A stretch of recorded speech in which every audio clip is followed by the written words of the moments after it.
Okay, guys, we're gonna get this Game Gear finished off here and do a few. Thanks for tuning in.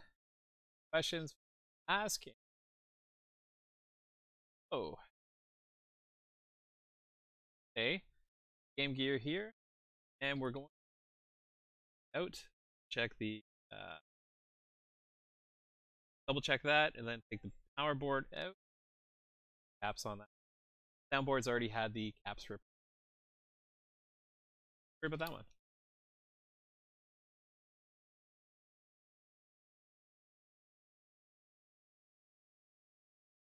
Taking that. The actual power board itself, there's only screws that hold.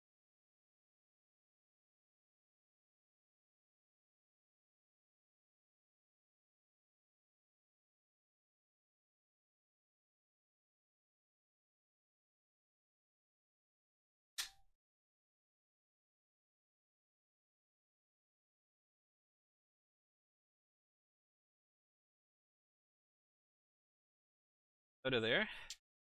So there's 3 caps that we actually have to replace on. 1, 2.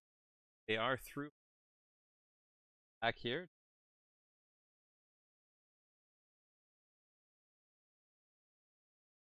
Here. Beside it, we have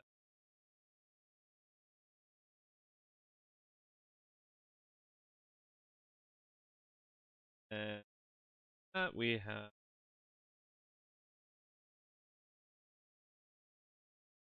and my market did pretty much nothing. But anyways, we'll remove them once at a time. Nice. I am going to be using a desoldering gun, which people probably not have. You could go the old method. You can use the old method of actually using a solder wick and actually pull solder off that way. But in this case, we're going to use a soldering gun there, so I'll get that cleaned up afterwards.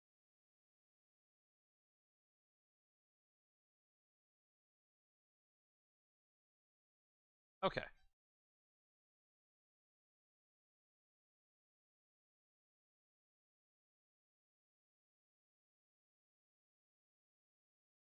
Happy touching it.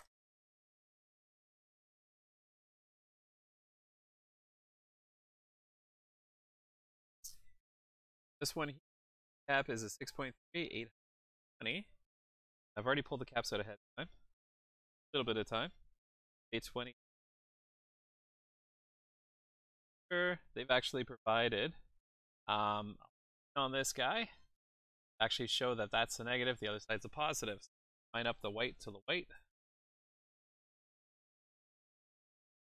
There.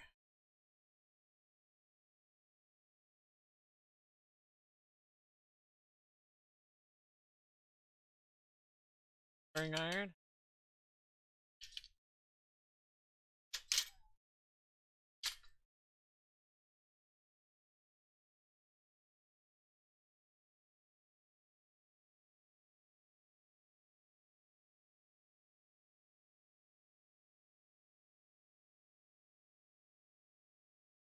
Okay, so that one's soldered on there. There, we're actually gonna cut the grabbing hold them so they across the room. Find them again. Okay, so one done. Slide it here.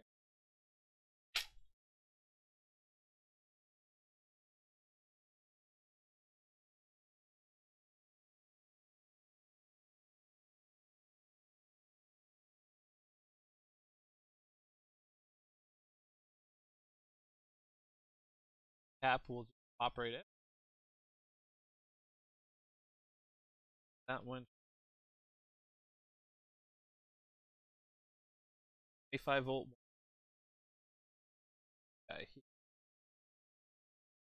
5 volt. And lining up the weight to the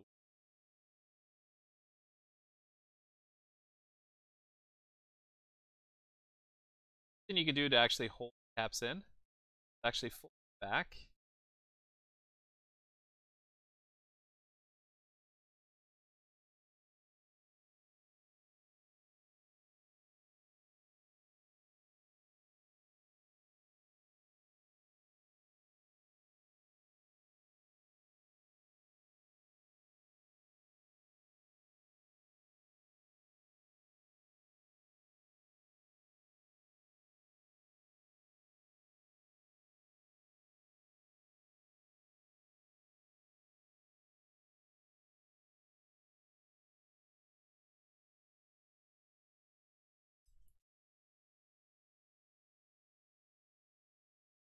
last one. They're really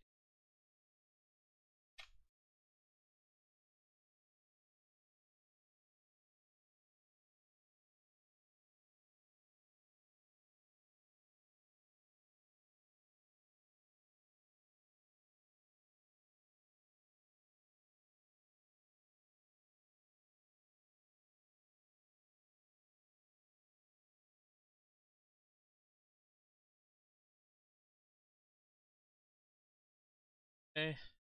Last guy. 35 volts. 5 volt. That's a 22. Yeah.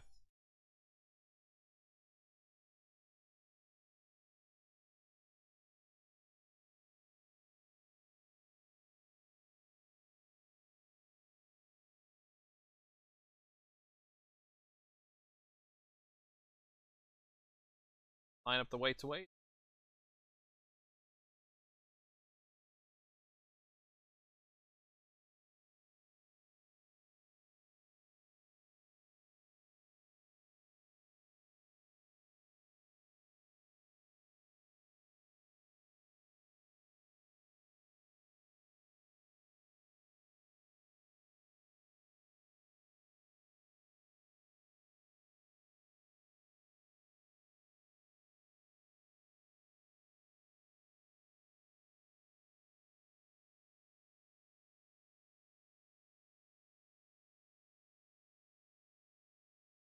Amazing how close the actual legs are. Make sure you have no bridge connections. I know I might want to look under a magnifying glass or something. Solder bridges or anything across the. There we go. There's the power board. And this power board was actually working and so there was no major issues. Regardless, this life and be good for it.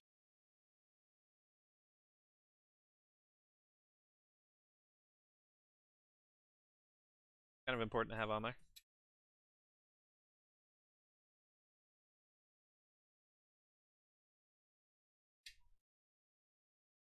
Pisa goes back on. And honestly, all that does is actually provide a nice finished edge on. Actually put it back together, so when you actually look at the battery compartment, you're not seeing inside the system. I'll get rid of the old caps, which are actually in pretty good shape. Said I don't think it was in dire need to actually change it out, but did.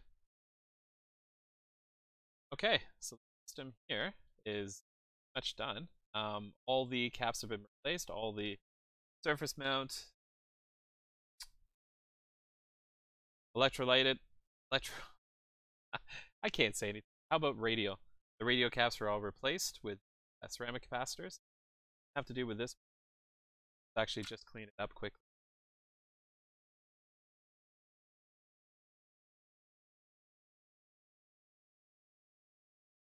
Isopropyl. Just going to clean up any of the flux. Again, we actually know flux, not necessarily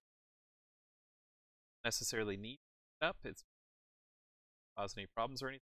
But for appearance-wise, if anybody ever looks at this, wanted to know that it was actually done properly.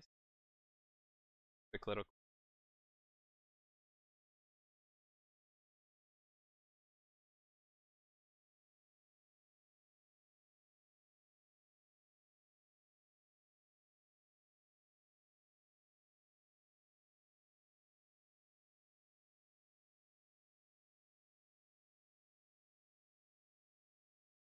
I think Dallas wants to be part of my stream.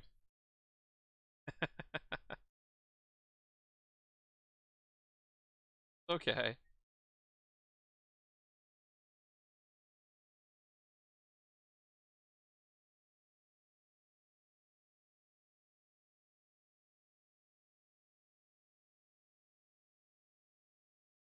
Okay. So just a quick little cleanup anyways. I'm gonna go make sure we're getting all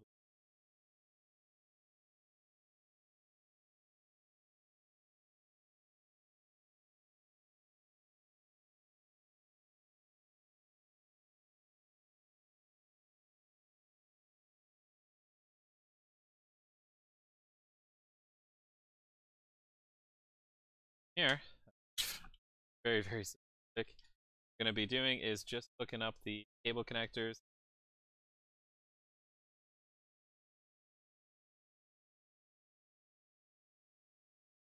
So this soundboard was previously done, and the customers requested that we not replace the caps to save a few bucks. Actually, I forgot. On the power board. Screws again, the power board.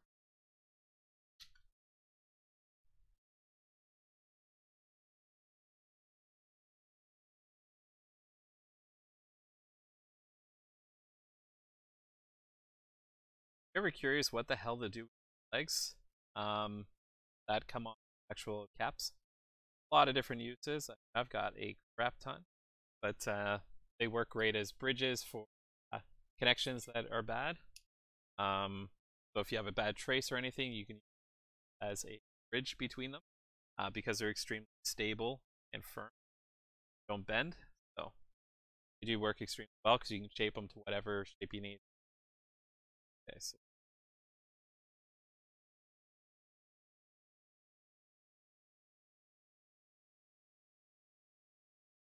always watch the cable routing too. Just on the side here. Don't want to be pinching any cables, so make sure they're nicely tucked in there.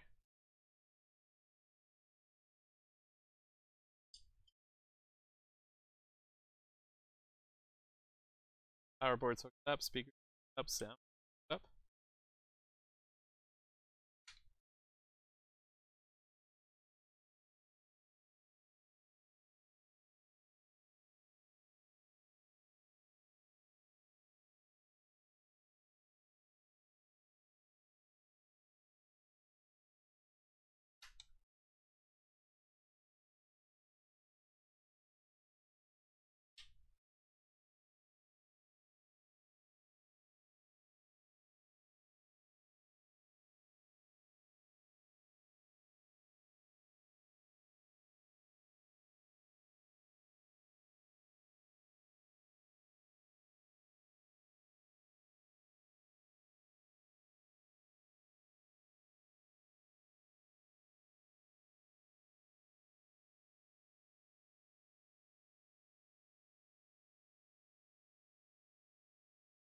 Actually, just after we finish this up, I'll show you another little mod, which is not mod.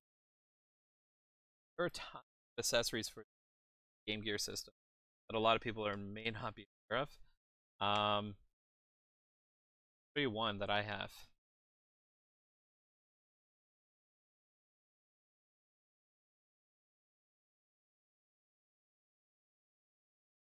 There's even a TV option. Work with most models. Gives you radio and TV over air. Channels anymore, but it's kind of a cool little piece to actually have in your collection.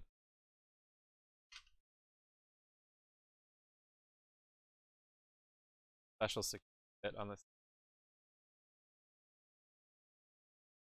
Same as the Super Nintendo, the N64, the GameCube. They all use the exact same security. Okay. All the screws, and we're all back together. Batteries in here. Last thing to do.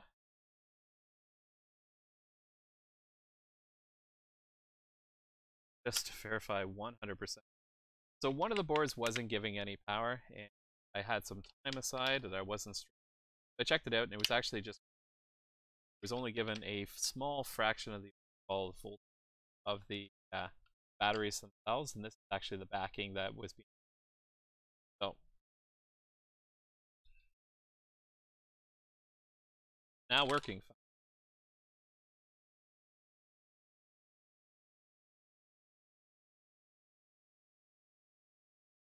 Have.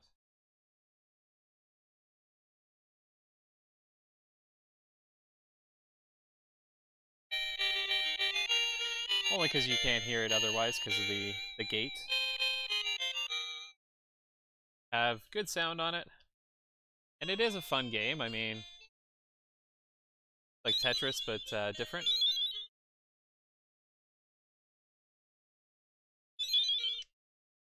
tons and tons of copies of this game. So if anybody wants one, we have them at a pretty cheap price. I think they're in our discount bin, half price, and they're like $5 games. So $50 copy of. So we'll throw battery cover in here.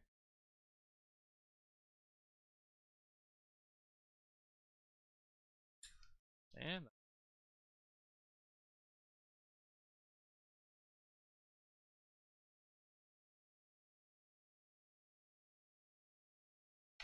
so just going to put a few tools away here.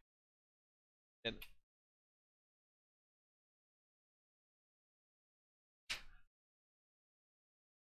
okay, so the next thing we're going to do is a nice easy. These are from a customer. Actually has a ready to go out, so these in to go along with it. What we're going to be doing is, so we got a on gold Pokemon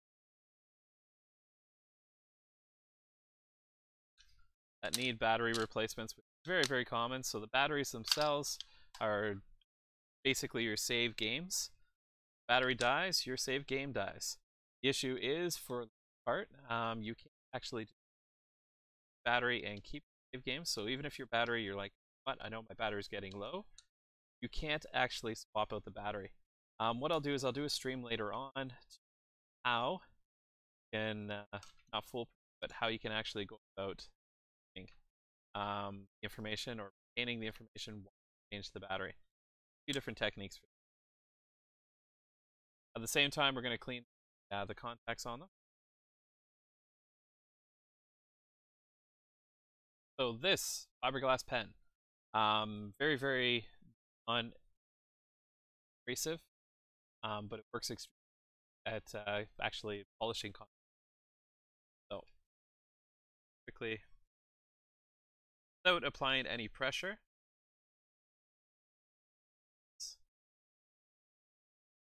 and we do this on all of our Game Boy games. And afterwards, after we change the batteries out, which actually the batteries, these have never had replacements on them, but afterwards we'll end up cleaning it all up with some ice. Go through a lot of it. So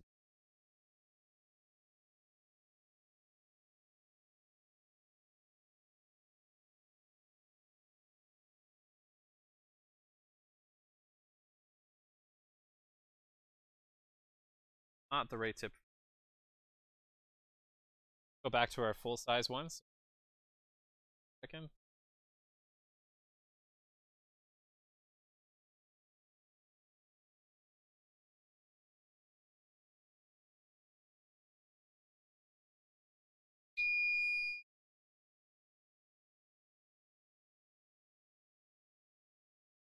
Okay. This tip is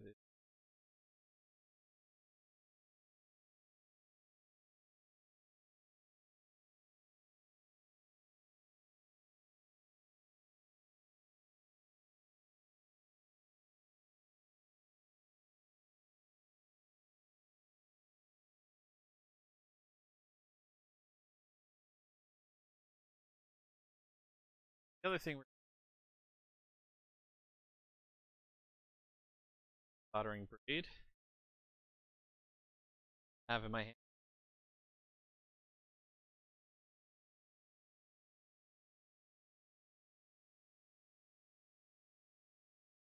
Regardless, I usually have a few of them.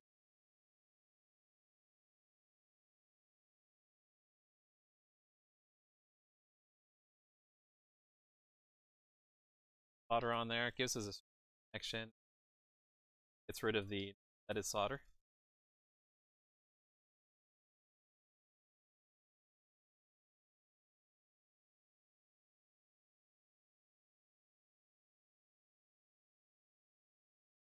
A lot better if we actually apply. Flux will actually go solder wick. Solder will actually travel up the wick rather than staying in one space. So as you can see here, when you're looking at solder, blob, blob, blob, actually going happen now. Flux will allow it to actually a lot more pads will be After this is done, we don't need to clean the pads until.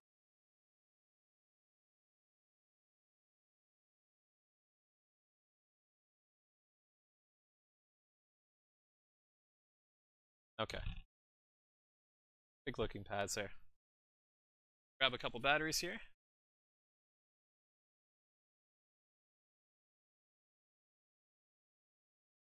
This CR2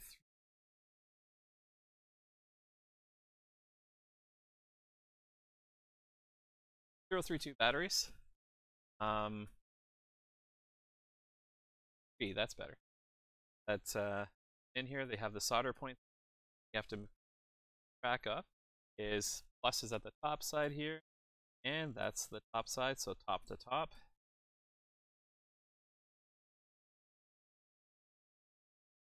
Good to go.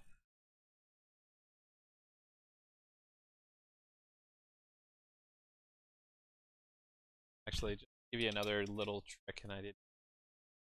To make a better solder connection, grab the battery, bend the legs to kind of like that will actually cause a connection.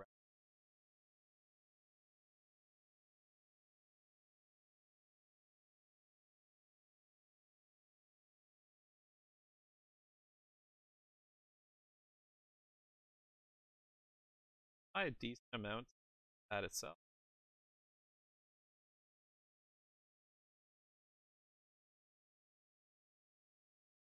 Size.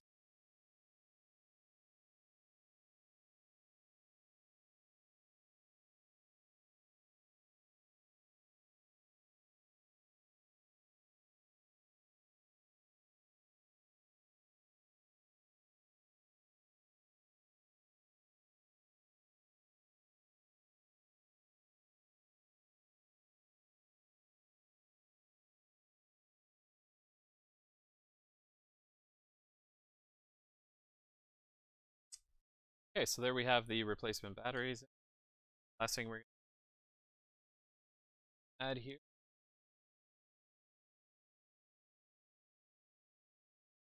Alcohol.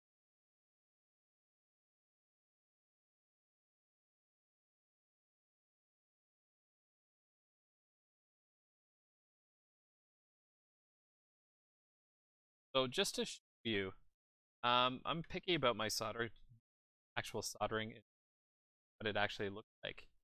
To give you an idea under the microscope.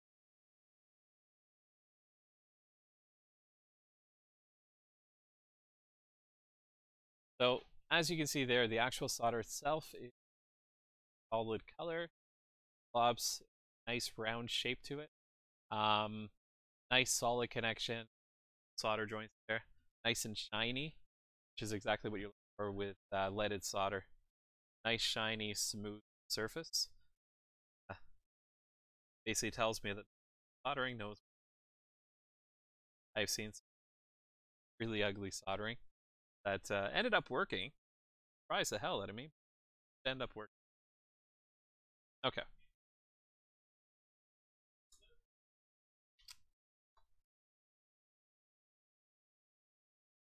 Batteries have been changed out. Because I've had one issue lasted a while. I'm gonna grab the. I think had a batteries that were kind of duds. I'm gonna verify that we actually have the right volt. 3 point. Perfect. These batteries, I mean, they're only supposed to have 3 volts. They have, a tolerance of about 10% more, and they're sitting at 3 batteries. Now, as far as testing, I don't test every in-game because I don't have any. I get rid of all the solder, put it all up ahead of time, and make sure I take care of everything 100%. The only thing I end up doing is popping into it. I wanted to check how, what the battery's actually working. Or you can do game play while. get into the game. So you're in your bedroom. From there or your house. There you would go save game, allow it to save, off the battery for about seconds to a minute, back on, and if you're there, then you've done it right. Save game isn't there, then you've done something highly wrong. Okay, so grab my Game Boy Advance here. Now this one isn't a, besides being extremely dirty, this one isn't a standard Game Boy Advance system. It's been pretty heavily modded, and apparently it needs batteries because I've already stolen the batteries out of it today.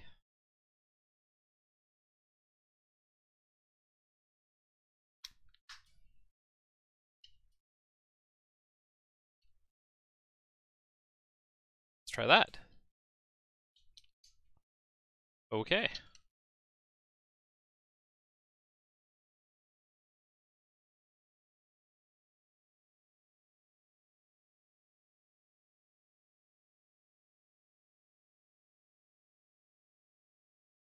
The other battery's in there too long? I did get a little jolt to life there, but not the jolt to light I was looking for. Okay. Try these batteries themselves. Gotta love it when something simple goes wrong. But it's nice to have the tools for it anyways.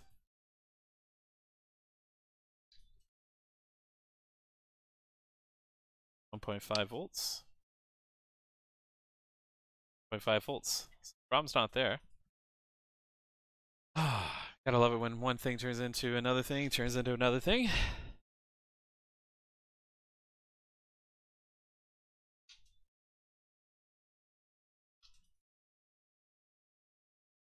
There magically starts working. Okay. I've got so much on my plate, I'm not even gonna worry. It's working now, it's all good.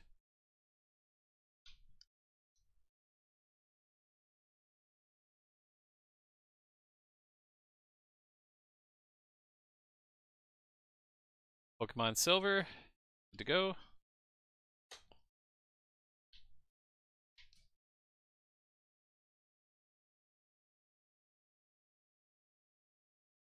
And this is a glass screen, so it has quite a bit of glare. Oops. Didn't even see the screen come up.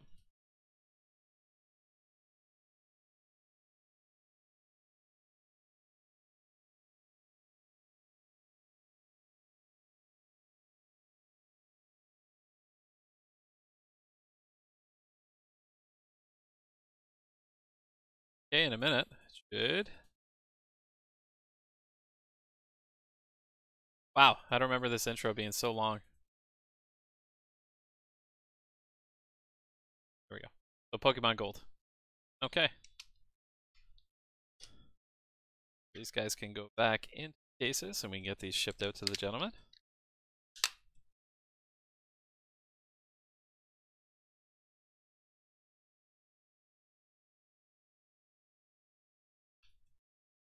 These are actually in really nice condition.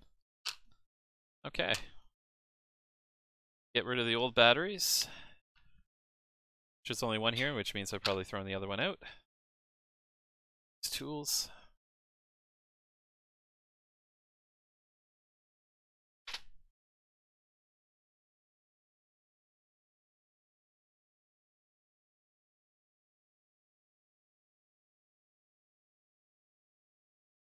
Always a friggin' ongoing battle to keep everything clean, organized.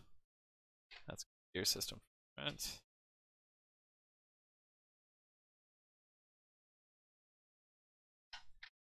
Okay, I'm going to take a look at what else we have to work on, and I'll be back in 1 second. Actually, I guess at the very least I should put this guy's other Gamegear system back together, so we'll do that first. So this was a donor one that he brought in, thinking he could actually use parts. For this part anyways. For this part, this was one that was actually recapped a very long time ago, and this is the one that his cat knocked off the display and smashed the actual screen. So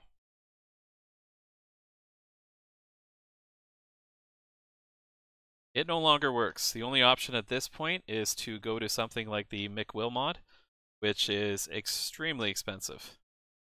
The base kit is expensive, and there's quite a bit of labor involved. As it says, smashed LCD.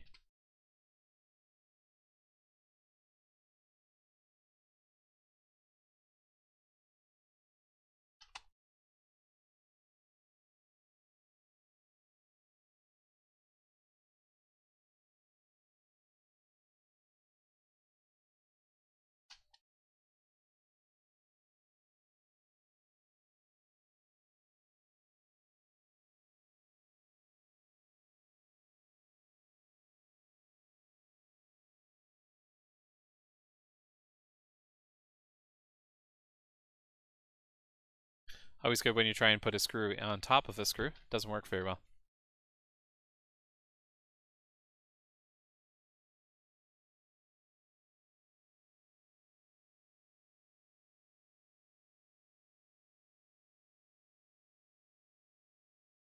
Then the last being the security screw.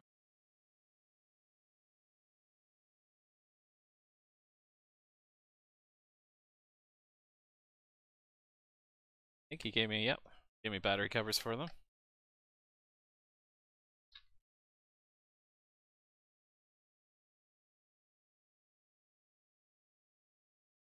Good up, always putting the right one on the right side.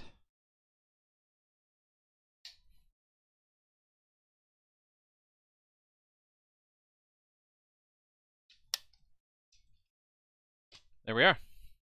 Okay, so I'll put those aside for that, and then we'll take a look at what else we have. 1 second.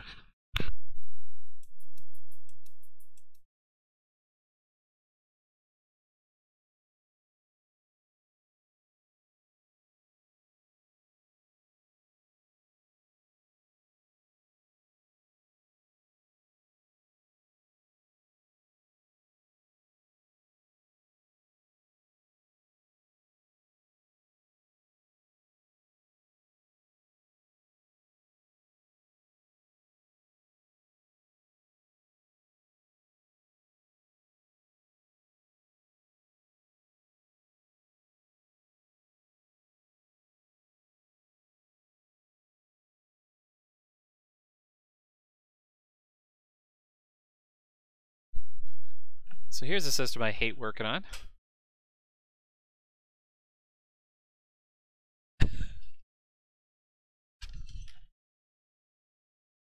This is a PS3 Slim that we're going to work on.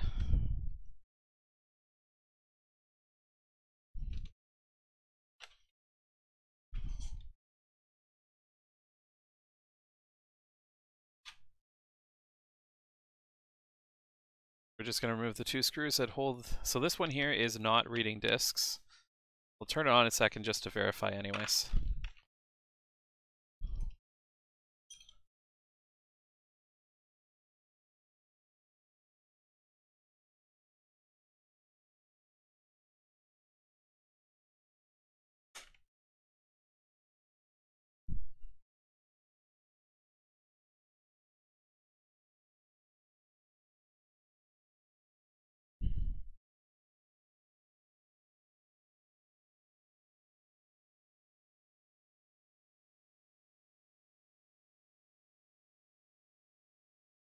Okay, PS3 controller.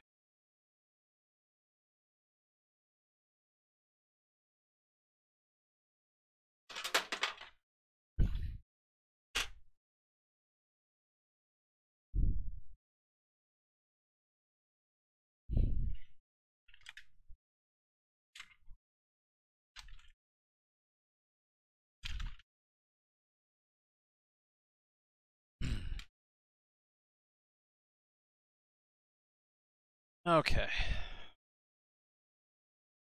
So in order to sync a controller with this, you do need to have a controller and a USB cable. You can't sync it through a sync button like the Xbox 360.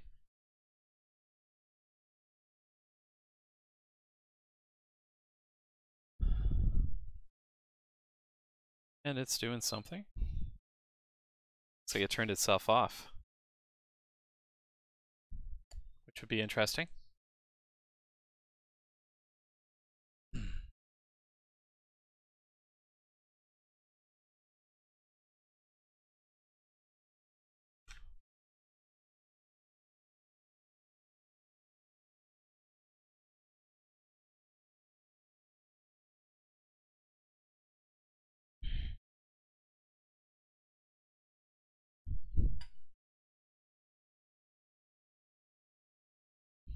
Just gonna switch the HDMI cord around and we'll see if we can actually get a display.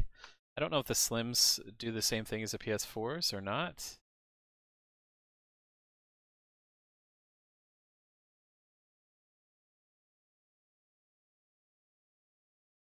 And that would be no picture. Unsupported signal. Black screen. Okay. We'll hook it back up to the TV, which means you guys can't see it.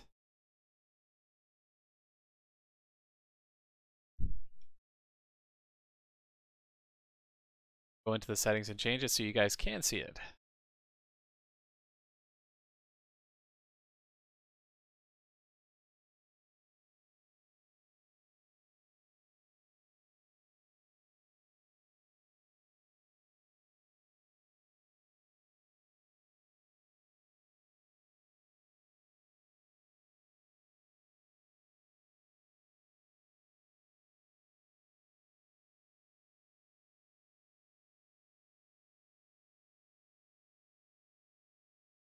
Well, that's weird.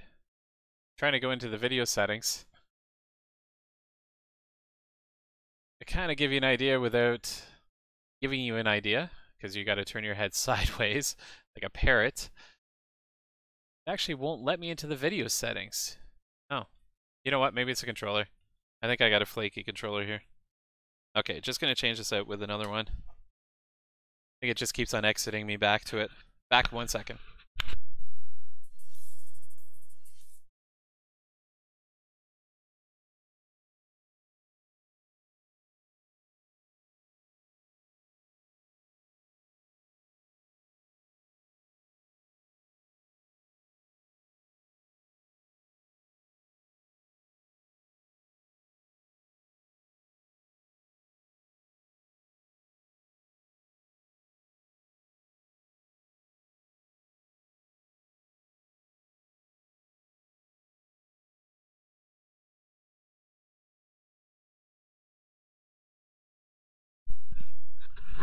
Okay, let's hope this one's a little bit better.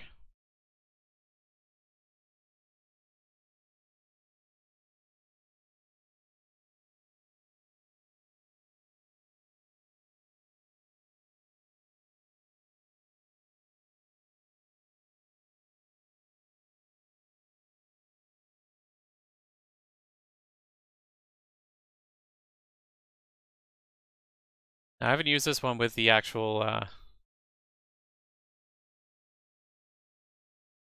okay, give me a second here. There is an option in here to actually get it on the streaming, and I haven't hooked up a PS3 to this video capture card. Actually, I haven't hooked up a PS3 system to a video capture card in a while. Just trying to go through the menus here and trying to figure out where the hell it is.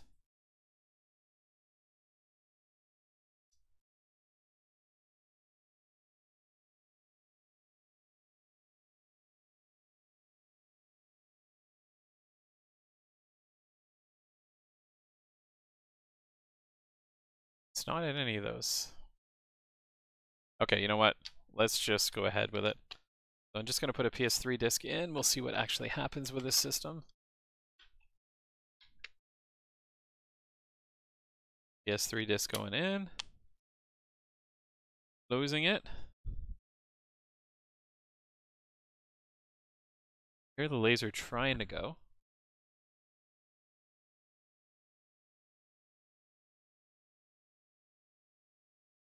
The little arms going around and around and around on the clock.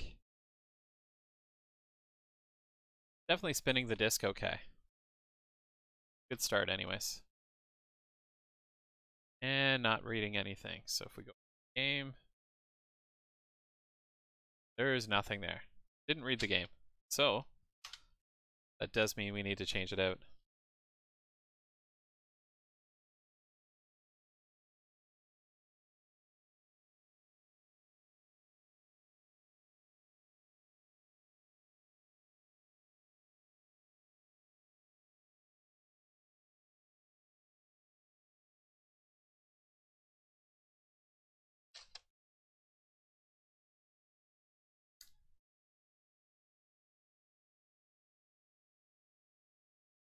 So I'll figure out the Now that I know on the PS4 exactly how to stream it, we'll figure out on the PS3 too.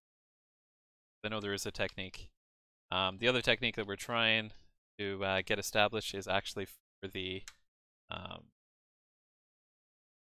through an actual switch or splitter, and that circumvents the copy protection. Sony's the only company that actually did it, and it's a pain in the ass.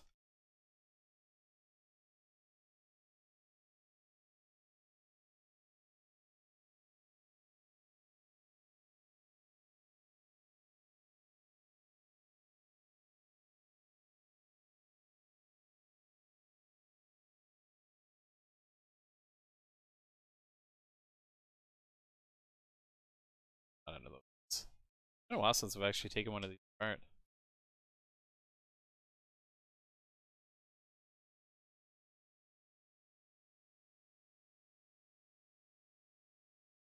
But I mean, working on these systems is like a bike.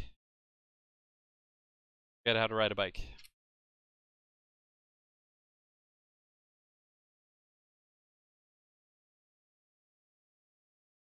Hey, what I'd love to know is if somebody actually knows how to read this tag to determine what it actually comes up with. This is a warranty sticker from EB Games. It's what they put on all their systems that people buy refurbished. This one says 142, and then on the second line says 10.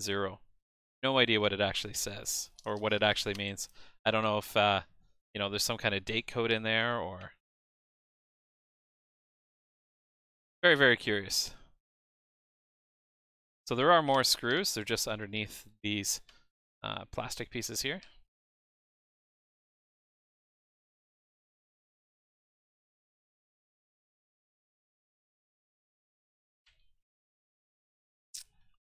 It's my.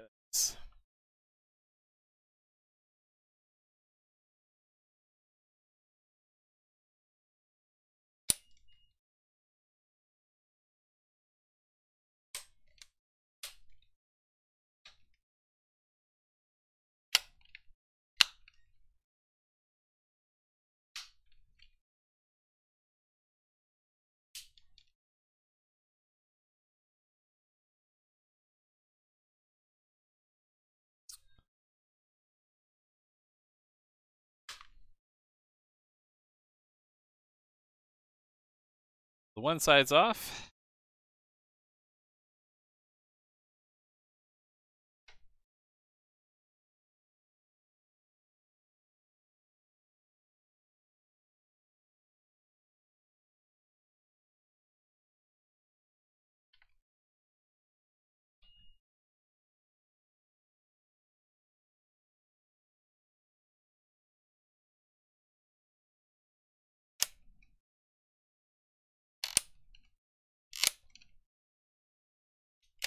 Sorry, doing this in my lap is just a lot easier for these guys. Okay, so there's the top side down. The next thing we're gonna do, just remove this end cap here. So if you pull up, and then slide it out. So you pull up on this side and then slide it that way. So on here, there's a few more screws we need to remove in order to get into the system.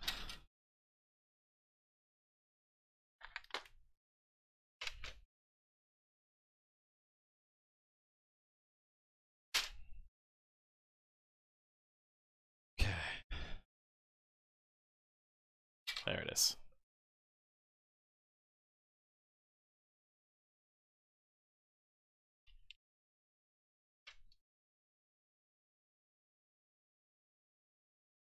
So there is one screw here, one screw there, and one screw there, and they're all Torx 8s. So we'll pull those ones out.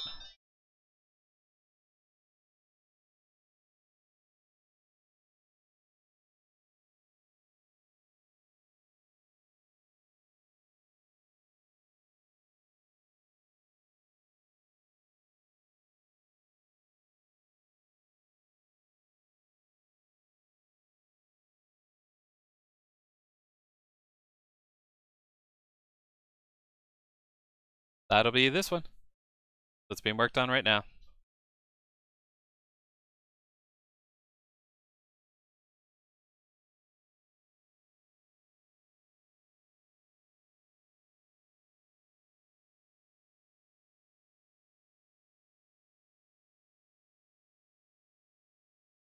Well, I'll call him when it's done regardless, because then otherwise I got to schedule a phone call, but sounds good. Thank you.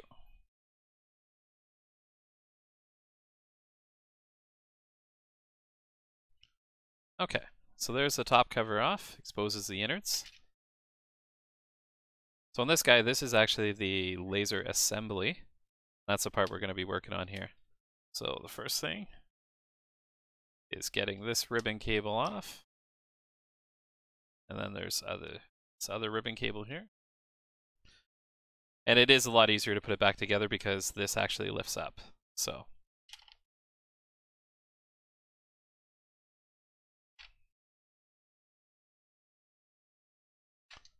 ribbon cable from there, and the caddy's out. Okay.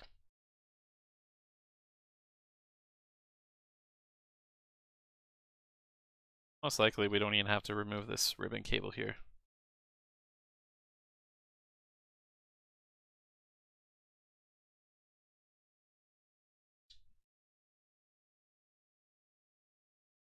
Put that in so I don't forget about it. Okay, and then we'll put this system aside. Actually, funny enough, we just got the parts in for this, and I'm hoping that the right laser came. This is a KES 850 laser. And we were just waiting for the new shipment of lasers to come in on it.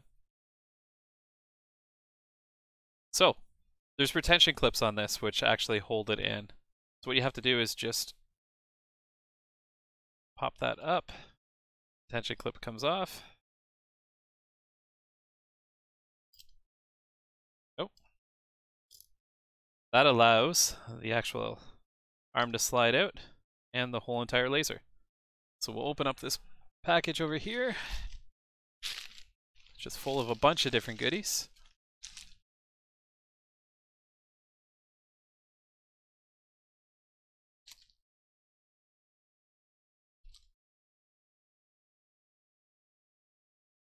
I swear scissors are getting old in the store.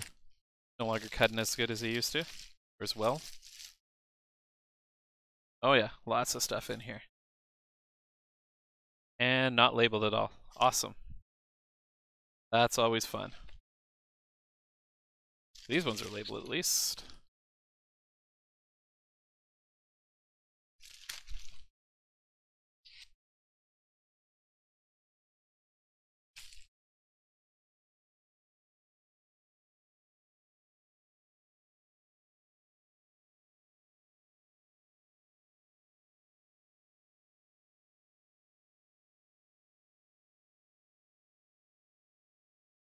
Interesting. I can't even remember what I ordered.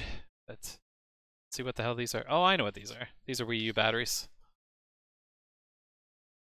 These should be the 490 lasers. Or sorry, the 850 lasers.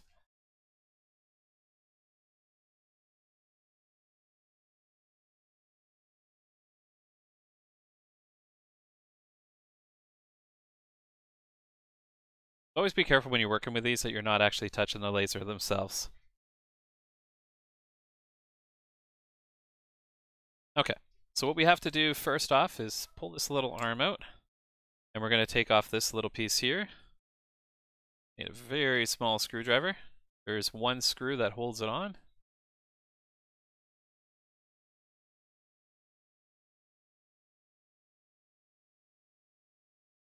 Pull off this arm. We'll put that laser aside because that's the old one. We don't want to confuse it with the new one. That little arm back on.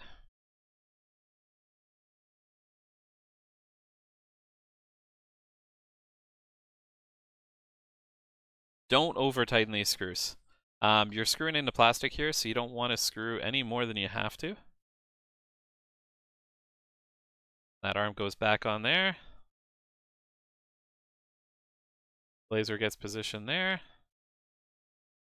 This arm gets tucked beneath there. And then slid under that arm like that. And then we need those retention clips back in place.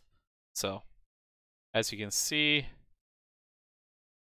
slides nicely back and forwards. All good to go there. As long as this laser is good, we should be able to Get the system reading again. We buy our lasers usually in a lot more bulk than that. This was just a top-up order for some defective product that we had. We had a credit, and we just spent the credit on some product. Okay. So there's that, and then this guy goes back on place.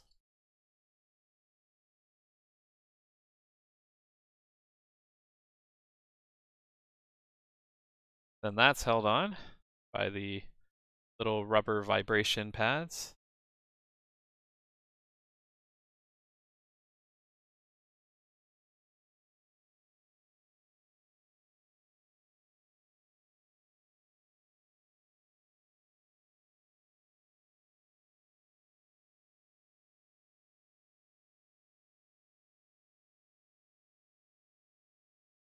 Okay, that's that. We're going to pull back the system we just put aside. Remember, there's 2 cables that have to be hooked up, even though when I show you this, it only shows 1. Okay, because the other one is actually tucked down below. Oh.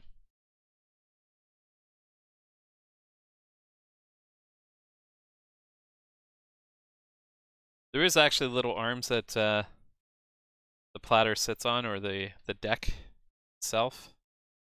So make sure it's actually sitting on the legs themselves and it's not really free moving. First one we're going to hook up. So this little guy on this side.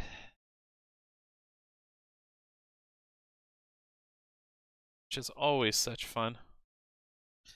A lot easier when I do it in my lap, but then you don't see it hooked up. I have to change all my freaking techniques for this so I can stream this stuff.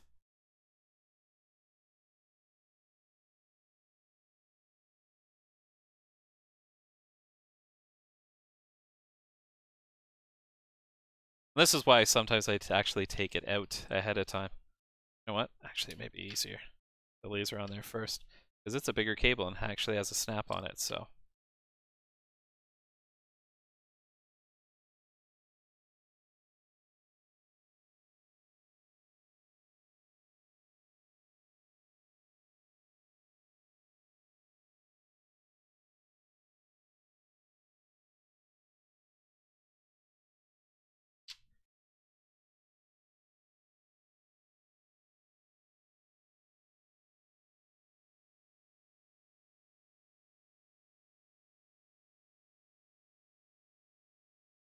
Okay, so the laser's back in there.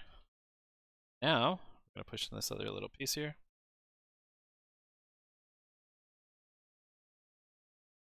Okay, so we can put it all back together to test it. Or we can test it in this position here. There is, I'm trying to remember. There is a sensor that we can push down to fool the deck into actually thinking that it's closed. So the disc only actually turns when the mechanism goes across. And for the life of me, the power switch, so that's not it. Ah, there it is right there. So in order to get the disc to spin, all we're going to do is actually press that down. So we'll give this a shot here.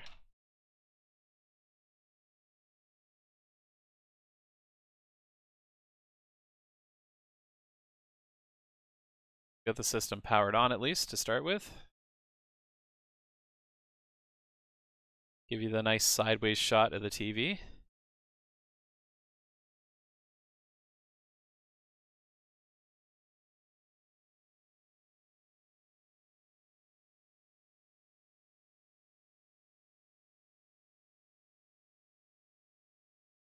Okay, so the system's booted up. So we're going to hold down a little sensor. Saw the laser move, spins up the disc. And with any luck, boom, Tony Hawk Shred.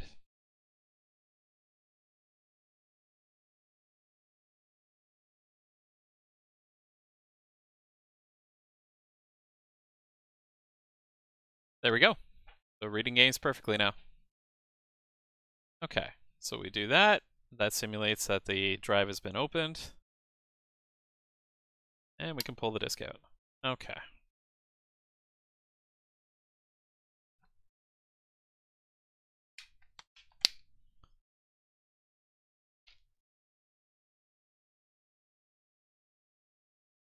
If you are buying lasers offline or online, make sure you know what you're getting. There's a lot of people that will sell lasers as new, and what they really mean is refurbished. So most things coming out of China, the lasers are actually refurbished. So yes, they will work. They've probably been tweaked or had a few components replaced or whatever, and they've tested fine. But how long will they actually test for? The lasers we buy are actually brand new manufactured lasers for all of our PS3 systems. We pay an extremely good amount. I think we end up paying about 35 bucks per. Kyle, I didn't even see your message there. Let's see here. Oh, okay. It was only like 3 minutes ago. Am I gonna do a Mick Will mod? Not on that Game Gear that actually has the smash screen. Unfortunately, the customer does not want to pay the extreme price. We do have them.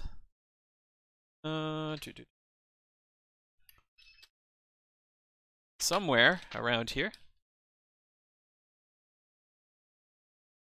I pulled it out the other day anyways. We do actually stock them, and we do the mod for people that want a replacement screen, want longer battery life, want an exceptional picture. But yeah, no, not in this case. Not on that Game Gear I was just touching. It's going to go back to the customer in broken condition, along with the other one that we've done along with the other one that we've actually done the full capacitor replacement on, as per the customer request.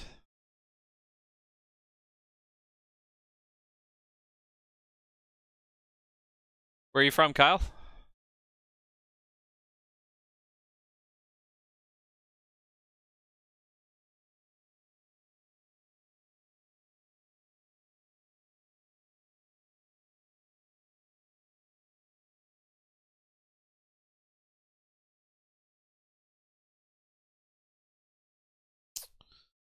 Okay, so this system is ready to be put back together. The first thing we need is the large case here.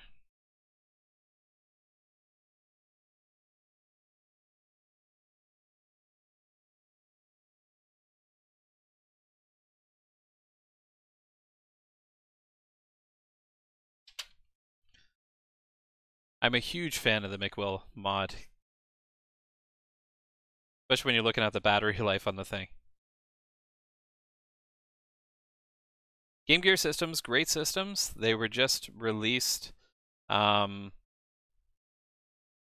without a lot of field testing, it almost feels like. I mean, nobody in their right mind would want a system that goes through batteries that quick. Put the right screws in.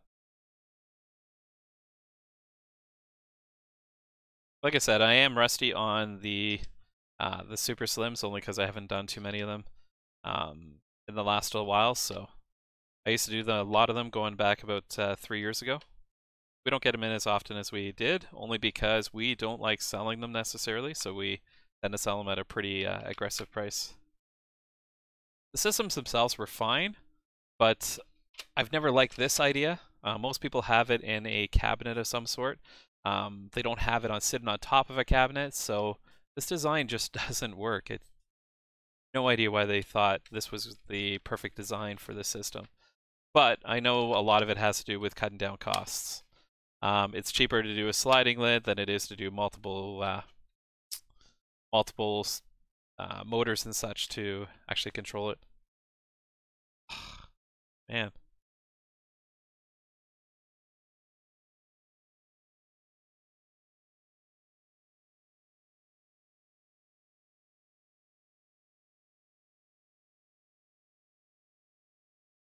Just going to put the rest of the screws back in here.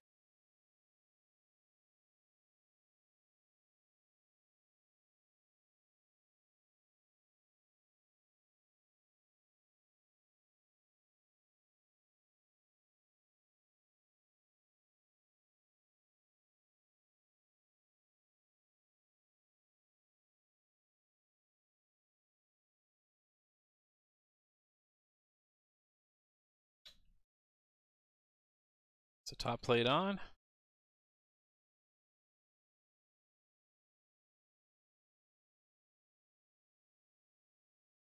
I always thought this design was weird too. Not exactly repair friendly, it's kind of weird. Because it never quite goes on the first time properly.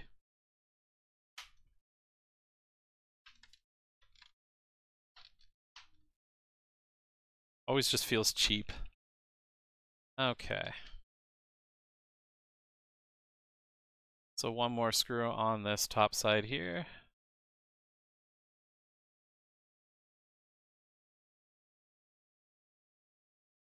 Okay, so all those screws are back on. Close that up. Put on the side plates. Sorry, the side plate. The other side doesn't come off. The other thing to make note of, actually, there is two different models of the PS3 Slim. There's a really cheap one and the more expensive one. The cheap one doesn't actually come with a hard drive. Unlike Microsoft, they put a 4 GB memory module on their non-hard drive versions. PlayStation did step it up, but they did this later in life anyway, so they didn't have an option without a hard drive until this one came out. But they put a 16 GB memory module in the actual system itself, so if you actually pull this out, I believe on even the models that have a hard drive, there is a 16 GB module in the system. It'll default to that. And when you actually fill up that 16 GB module, you buy the hard drive kit, which we actually sell too. Buy a hard drive, slap the hard drive into the actual holder, slide it into it. The system then recognizes the hard drive is in there and says, hey, so I see a hard drive. Do you want me to actually transfer all your information over? And it automatically actually transfers all your information over to it. So it's kind of a neat feature that way. A little better than, I think, than what Microsoft did, because Microsoft, you're actually using both storage devices, the hard drive and the system. So if you mistakenly, save your files onto the system itself, your system dies. There's no recovering those the stuff that's on the memory. Only what's on the actual hard drive itself.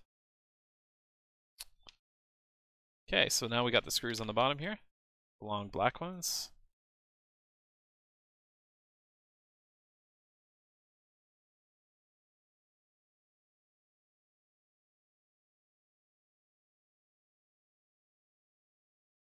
And I apologize, guys. I am extremely tired, so anybody watching on YouTube or Twitch, ended up doing repairs last night until 6 in the morning.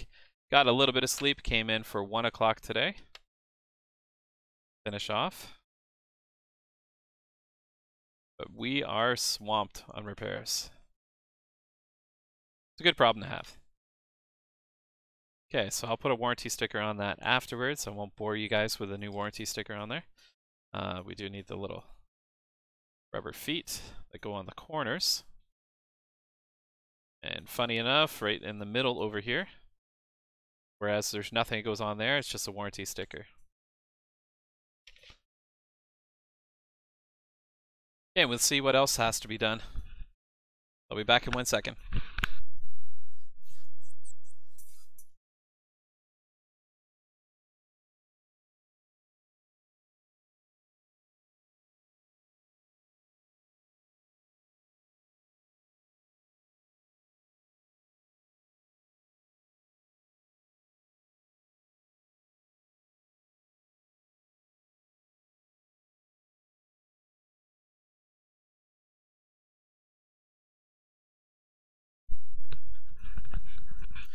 Okay, so another one we don't see as often as some of the other ones, but nonetheless it needs to be done too, and I actually have brand new lasers that just came in with that other shipment, so I ended up stealing one of those rather than using the ones we have in stock. This is a PS3 Slim system that needs a laser replacement. Okay, so we'll plug this guy in quick.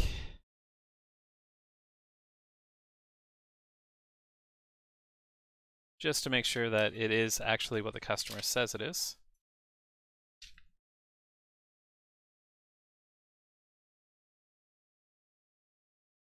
It's always nice to be able to verify the issue the customer is having.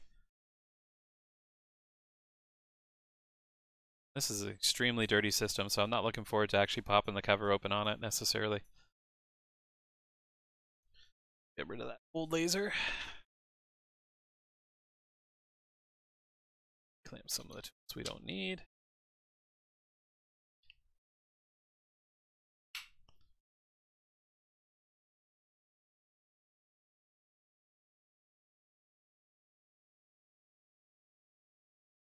Do I have a PS3 disc here?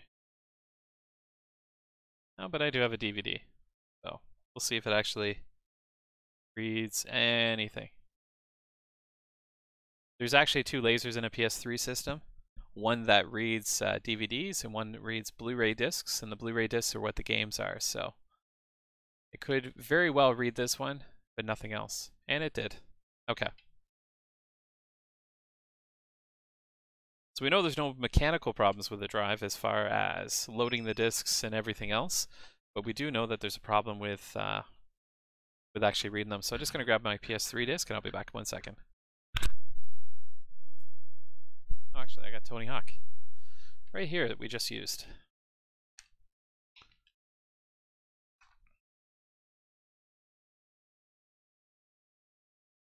So most likely what we'll hear, yep, even right there. Put it in, after a few seconds, laser didn't fire up, it made like a clicking noise, like it was trying to reload the disc, and nothing. So that is definitely a laser. But there's two lasers on the system, one that reads DVDs, one that reads Blu-rays. So even if your system won't read one, usually it'll read the other ones.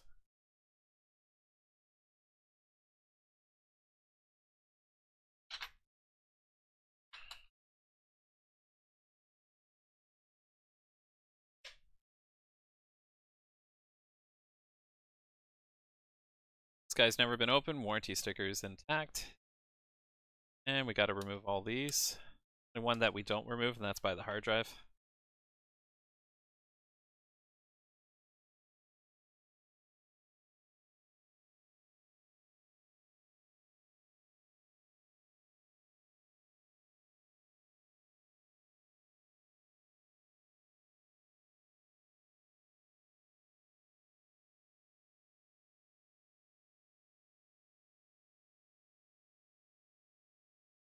Okay. Get all these screws removed, and then on top of that, there's a few security screws that have to be removed too.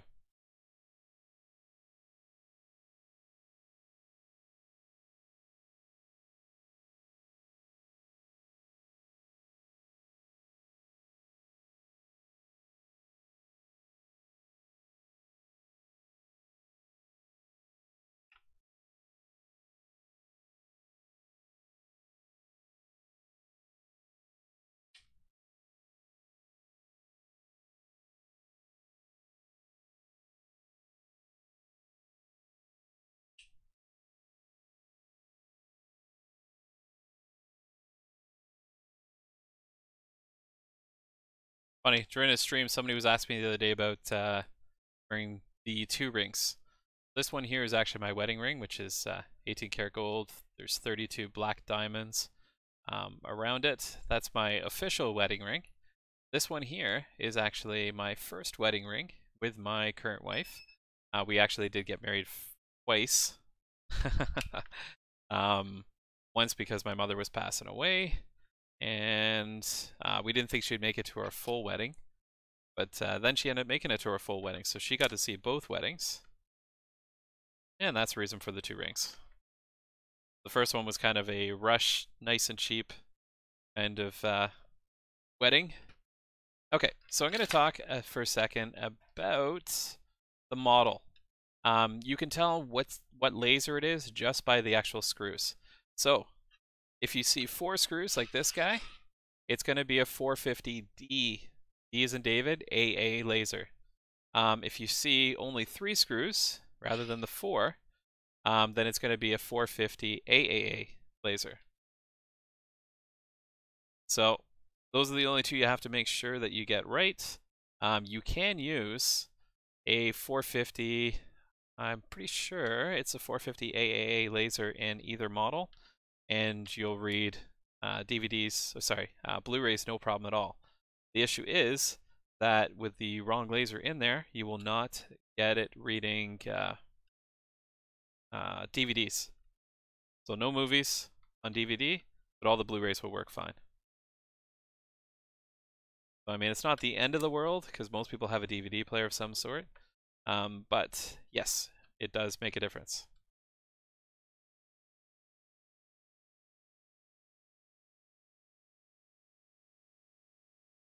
Okay, so we've got all the screws removed. And I don't know doing it that way, but from here, lift from the back, pull it open. And holy crap. The outside's so dirty, I was expecting the inside to be really, really dirty. But it's not. Nice. That's a little bit of a bonus. Okay. So we got to pull the power supply in order to get to the drive, because there's an additional screw underneath the drive, which is completely and utterly useless, but it's there.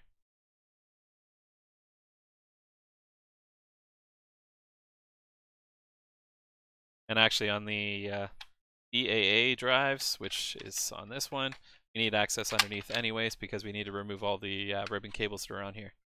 So there is multiple different ribbon cables and then one screw. So first off, we'll take out the screw so we don't forget it, which is right here.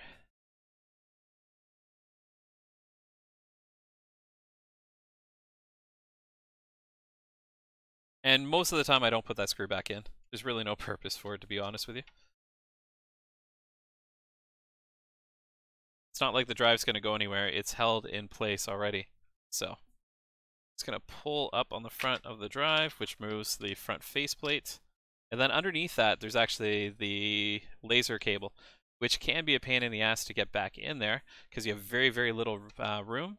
And with anybody with fat fingers, which I don't have that bad, but anybody has fat fingers has a hard time getting the laser cable back in there.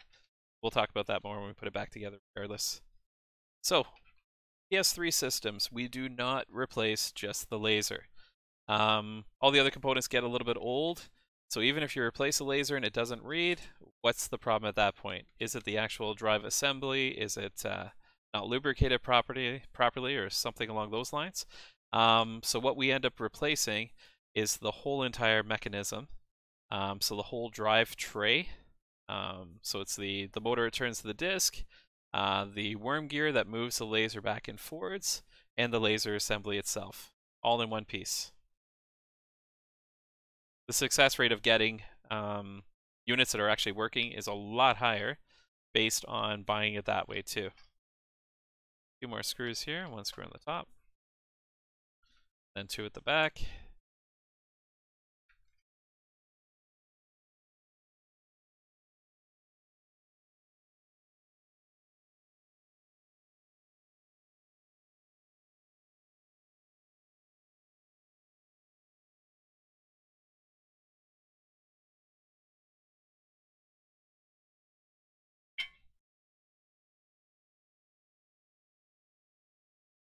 Okay, from here, there's sometimes one screw, sometimes two screws. Sometimes there's a release clip. Just gonna pull the two screws here so we can get the back cover off. And expose the laser.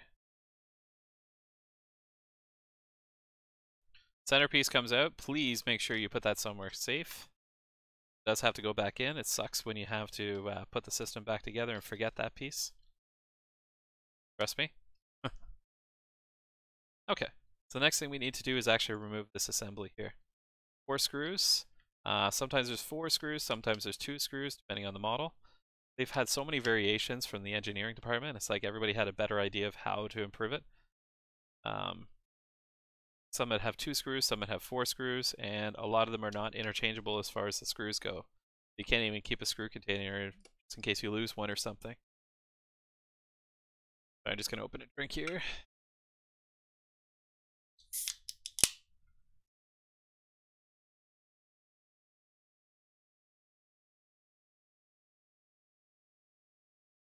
Okay. This whole drive assembly is now ready to actually be lifted out. There we are. So, you could just replace the laser itself. The issue is that in this case, actually, it's probably not that bad because we know it reads DVDs. If it was a situation where it did not read DVDs properly, I would probably highly recommend that the whole assembly, if it didn't read DVDs, replace the whole assembly. If it did read DVDs, then you're probably safe replacing just the laser, but I prefer to replace the whole entire thing. The one thing it doesn't come with the new one are these little arms here. Vibration pads. Those normally do not come. This guy does not come, so blue ribbon up. And again, on this guy, the laser, ribbon up. Okay, and this can be set aside. So same supplier, a 450 BAA laser. There we go.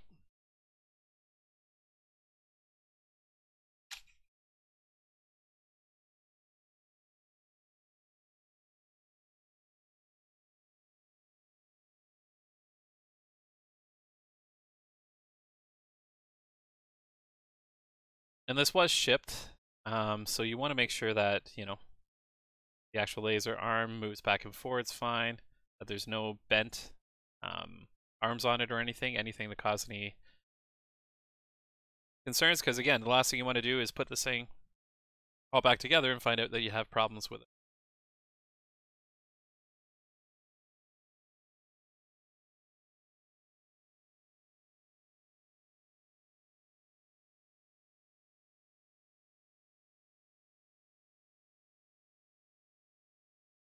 So blue ribbon cable up, or the blue part up. That guy in there. And what am I doing here?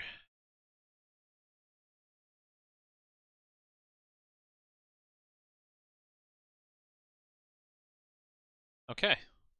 So this whole assembly can go back into the actual unit. This part, being the middle, goes into the middle. That side first, drops in place. Okay, always make sure that this ribbon cable, which you can tell it's never been used, so it's because it's bent the wrong way, is actually not tucked underneath. Put the 4 feet back in. So it's little things like that that you know this is a brand new assembly.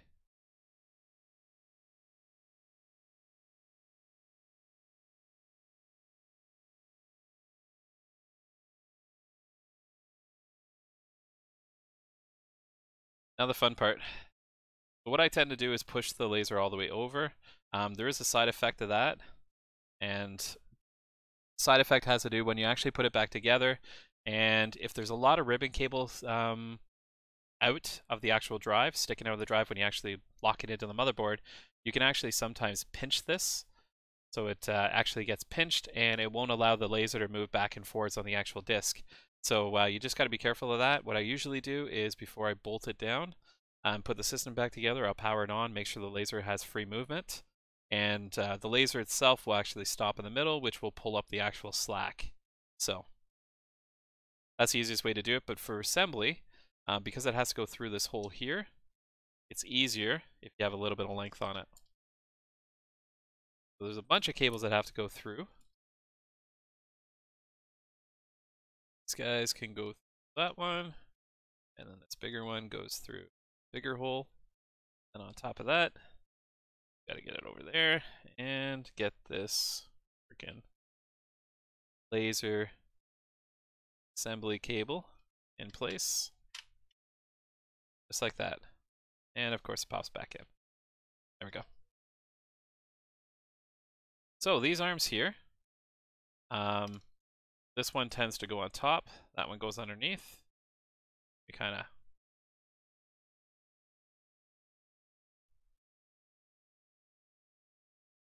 tuck it underneath there, like that. Then this guy's got 2 arms, so one there, one there. There's all your cables all lined up and tucked in nicely. This is the actual plate that slides into place, just like that. We'll start putting some of these screws back into place.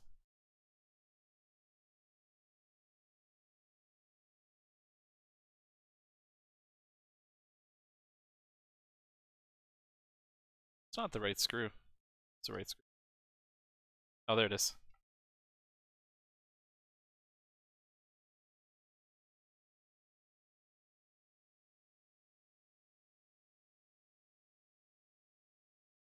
And over here we've got 2 screws that hold the back plate in place.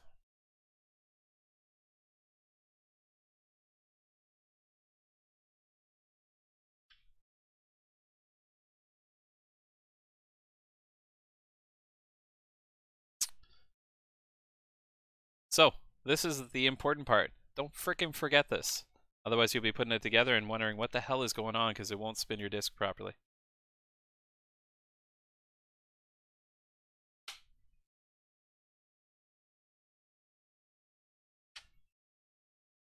As far as the tabs go, you want to make sure that it's actually tucked in there nicely underneath these little arms. You can see the metal poking through on that side with the plastic in front. So that other screw I tried to put on the other side goes in the middle here. And the two other longer screws go on the back side here.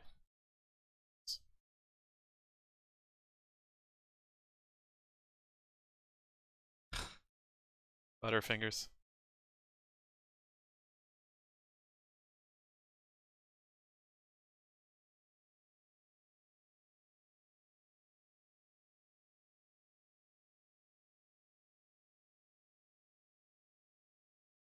Okay.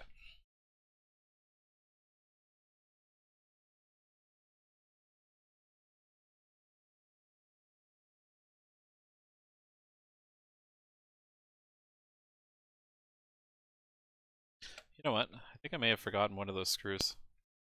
Just kind of looking at it, and those ones are a little bit more important. It'll read fine without it. But there is actual purpose to the screw. I don't like not having it in there, so.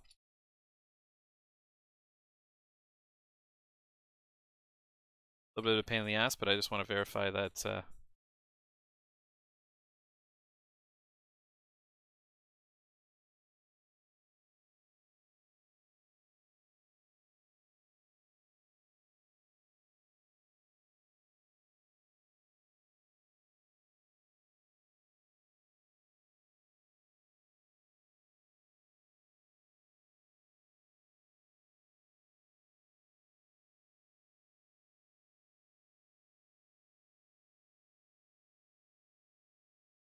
I don't think I've ever forgotten one of those.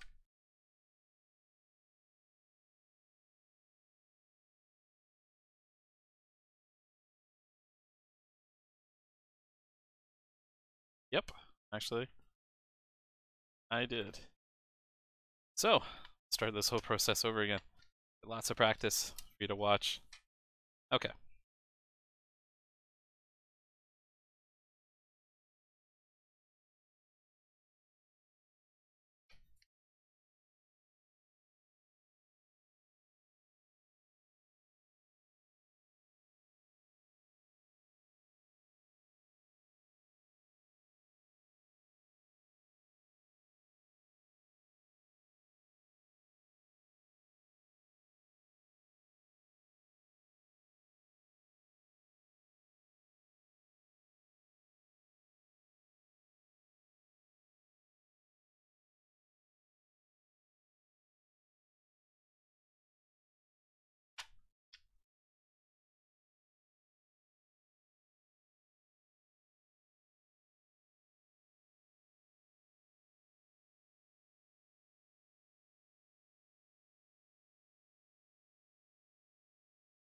Once again, put all the screws in place. These cables up, tucked over, tuck and tuck. Plastic plate in place. I feel like I've done this before.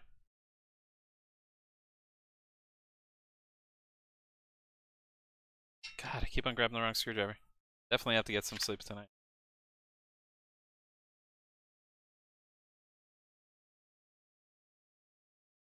Plastic piece.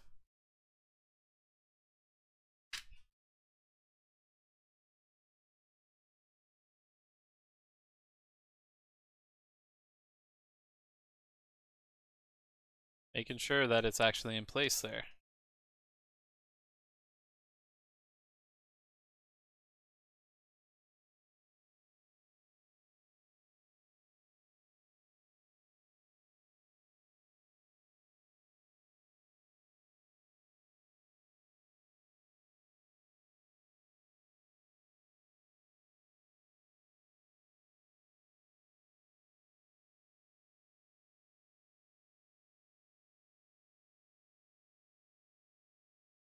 Okay, so the drive is now ready to go back into the system. So this is where the laser is a little bit trickier. I'm not going to be able to show it to you 100%, but basically you want to angle the drive to place and kind of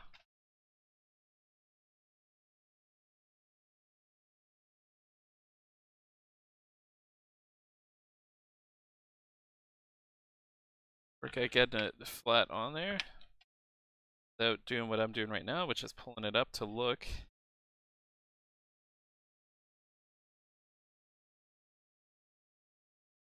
And the first time you guys do that, it'll be a hell of a lot harder.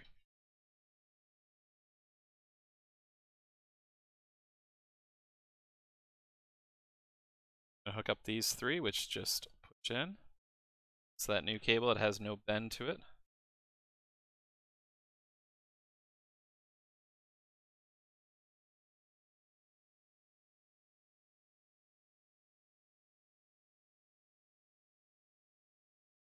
Okay, just to give you an idea, this is actually the loading mechanism. This is the actual wire for the worm gears and the spindle. And then this guy here is for the, sorry, one of these is for the worm gear, one of these is for the spindle itself. So I'm not going to guess at which one is which.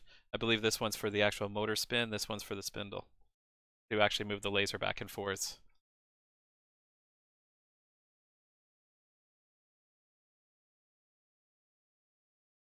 So again, I did not put that screw back in, but it's not an issue. Useless screw. Okay, so we're going to put the screws back in for the power supply.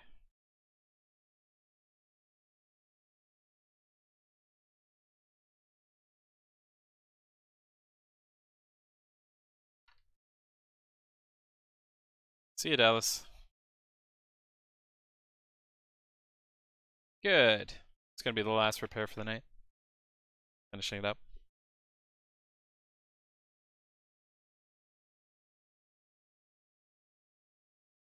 Got a lot of phone calls to make.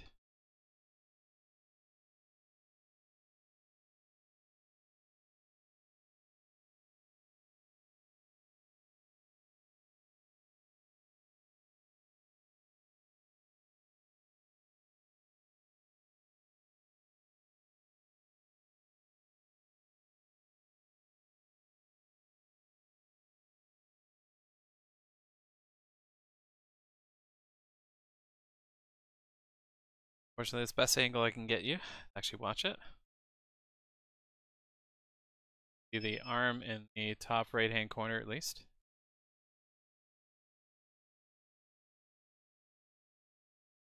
I don't even think I hooked up a PS3 controller, so it's not synced to it yet. I already know I didn't hear the clunking, so that's always a good sign.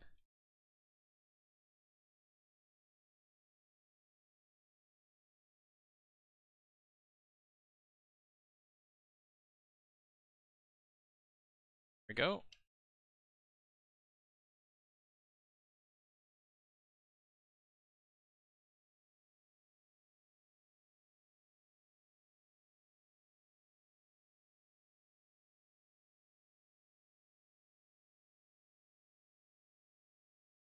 Get in.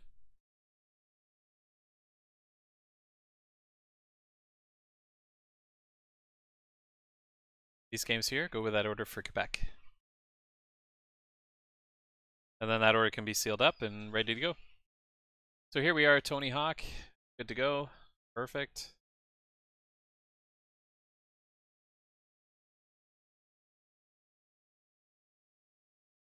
Pop that disc out.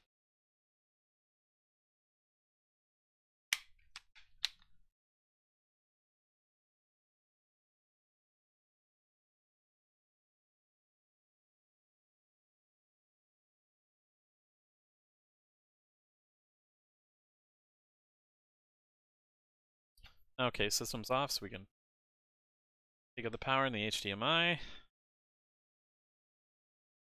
Finish it off by putting it all back together.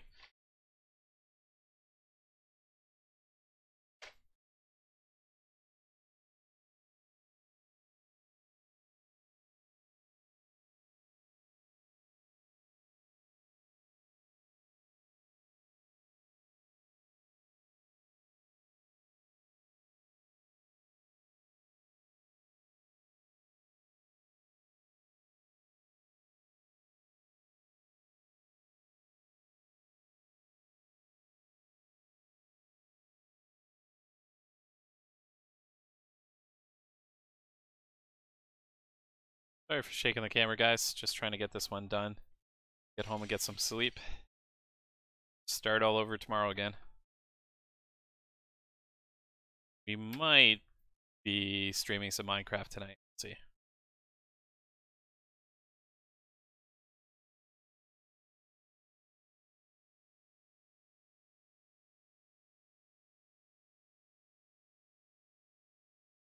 Actually, I think I get to go home and make meatballs tonight.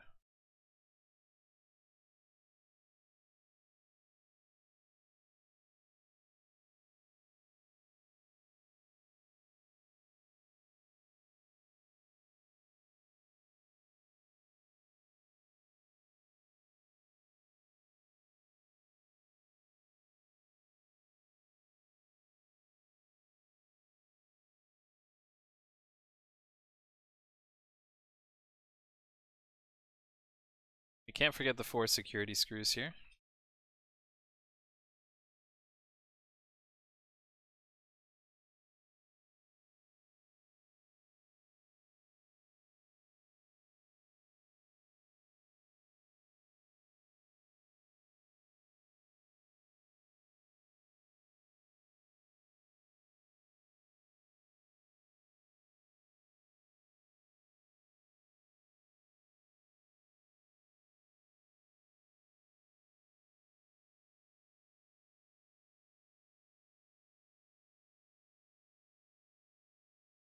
Okay, so as far as feet go, rubber feet in the corners, plastic caps and everything else.